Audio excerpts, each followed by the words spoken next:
Hello dear viewers, আমরা এখন দেখব এসএসসি এর চতুর্থ অধ্যায়ের গুরুত্বপূর্ণ 25টি এমসিকিউ। চলো শুরু করা যাক। 1. ডকুমেন্ট টেমপ্লেট আকারে সংরক্ষণ করা হয় কেন? উত্তর, বারবার ব্যবহারের জন্য। হোম ট্যাবে কোন গ্রুপে বুলেট ও নাম্বার আইকন পাওয়া যায়? প্যারাগ্রাফ। ডকুমেন্টে ছবি সংযোজনের জন্য রিবনের কোন ট্যাব ব্যবহার করা হয়? উত্তর হলো ইনসার্ট। ওয়ার্ড প্রসেসিং প্রোগ্রামে কাজ করে যা তৈরি করা হয় তাকে কি বলে? ডকুমেন্ট। কবিতা, গল্প ইত্যাদি লেখার জন্য আমরা কোন সফটওয়্যার ব্যবহার করি? Word processor program. হিসাব নিকাশের জন্য কোন সফটওয়্যার ব্যবহার করা হয়? MS Word. বড় আকারের ডকুমেন্টের ক্ষেত্রে দ্রুত কাজ করে কোনটি? Word processor. ওয়ার্ড 2007 অফিস বাটনে ক্লিক করলে কি কি পাওয়া যায়? সেভ এবং ওপেন। স্প্রেডশিটে বিয়ন্ড কি নির্দেশ করে? সেল। প্রোডাক্ট দ্বারা কোন ধরনের প্রক্রিয়া বোঝায়?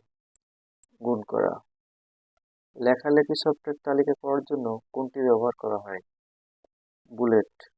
হেডার অ্যান্ড ফুটার গ্রুপে অপশন থাকে page number, header and hyperlink.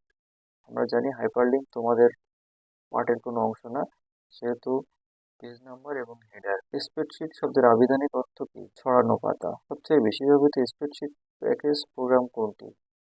Microsoft Excel. MS Word 2007 default ফাইলের এক্সটেনশন কি? Dot docx. এয়ারলাইন্স রিজার্ভেশনে কোনটি ব্যবহার করা হয়? Spreadsheet software. স্প্রেডশিটে রেঞ্জ বোঝানো হয়েছে কোনটি দ্বারা? উত্তর খ, A1/A2। কোনটি ফাংশন?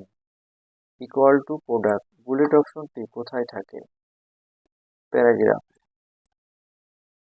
ইনসার্ট টেবিল অপশনে সাধারণত কয়টি রো এবং কলাম থাকে?